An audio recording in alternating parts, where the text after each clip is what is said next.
न बुद्धिभेदं जनयेद् ज्ञानं कर्मसंज्ञिनाम् जोष्ये सर्वकर्माणि विद्वान् युक्तः समाचरन्। भगवान श्री कृष्ण कहते हैं, हे अर्जुन, ज्ञानी व्यक्ति को चाहिए कि वह अज्ञानी लोगों को उनके सकाम कर्मों से विमुख ना करें, इसके बजाय उन्हें उनकी योग्यता के अनुसार प्रेरित करे ताकि वे अपने नित्य कर्तव्यों का पालन कर सकें। भगवान श्री कृष्ण ने कर्म और ज्ञान के महत्व को विस्तार से समझाया है। गीता के 3 अध्याय कर्म योग में भगवान अर्जुन को कर्म के मार्ग पर चलते हुए समाज का कल्याण करने की शिक्षा देते हैं। विशेष रूप से श्री कृष्ण अज्ञानी और ज्ञानी के बीच सामंजस्य स्थापित करने की बात करते हैं।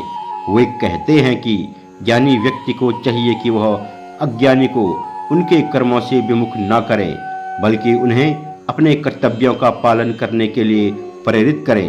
यह सिद्धांत न केवल अध्यात्म में बल्कि हमारे दैनिक जीवन में भी अत्यंत प्रासंगिक है।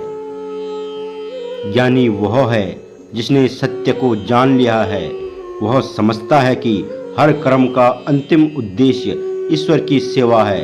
ज्ञानी व्यक्ति निस्वार्थ भाव से कार्य करता है और फलों की चिंता नहीं करता। वहीं अज्ञानी व्यक्ति सकाम भाव से कार्य करता है। वह अपने कर्मों के फल में आसक्त रहता है और यह नहीं समझता कि कर्म का उद्देश्य आत्मा का उत्थान है। भगवान श्री कृष्ण कहते हैं कि अज्ञानी व्यक्ति को उसके कर्मों से विमुख करना सही नहीं है। ऐसा करने से उसकी बुद्धि में भ्रम उत्पन्न हो सकता है और वह अपने कर्तव्यों से पलायन कर सकता है। ज्ञानी व्यक्ति को चाहिए कि वह स्वयं अपने कर्मों का उदाहरण प्रस्तुत करे और अज्ञानी को प्रेरित करे कि वह अपने नित्य कार्यों को सही दिशा में करे। दोस्तों, इस प्रसंग को एक छोटी सी कहानी के माध्यम से समझने की कोशिश करते हैं। एक छोटे से गांव में रामदास नामक एक विद्वान गुरु थे। गांव के लोग उन्हें बहुत सम्मान देते थे। वहीं रघु नामक एक किसान था जो अपने कार्यों में सदैव फल की कामना करता था।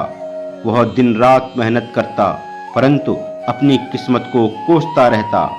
रामदास ने रघु को यह समझाने की कोशिश की कि फलों की चिंता छोड़कर अपने कार्य को निष्ठा और ईमानदारी से करें। पहले रघु ने उनकी बात नहीं मानी, परंतु जब रामदास ने स्वयं गांव के खेत में मेहनत कर उदाहरण प्रस्तुत किया तब रघु को यह बात समझ में आई।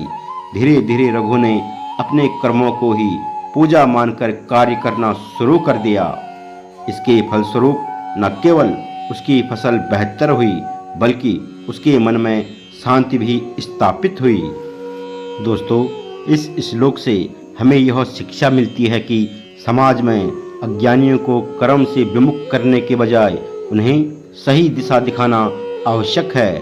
कर्मयोग का यह सिद्धांत बताता है कि हमें दूसरों की कमजोरी को समझकर उन्हें सही मार्ग पर चलने के लिए प्रेरित करना चाहिए। दोस्तों, आज के युग में यह सिद्धांत अत्यंत उपयोगी है। प्रबंधकों, शिक्षकों और माता पिता को यह ध्यान रखना चाहिए कि वे अपने अधीनस्थों, छात्रों या बच्चों को उनके कर्तव्यों से विमुख न करें। इसके बजाय उन्हें अपने कार्यों के माध्यम से सही दिशा में प्रेरित करें। भगवद गीता का यह श्लोक हमें जीवन में सामंजस्य स्थापित करने की शिक्षा देता है। ज्ञानी का कर्तव्य है कि वह अज्ञानी को प्रेरित करे, न कि उसकी सोच में भ्रम उत्पन्न करे। अपने कर्मों से प्रेरणा देना सबसे बड़ा उपदेश है। यह सिद्धांत न केवल आत्मिक उन्नति के लिए बल्कि सामाजिक समरसता के लिए भी महत्वपूर्ण है।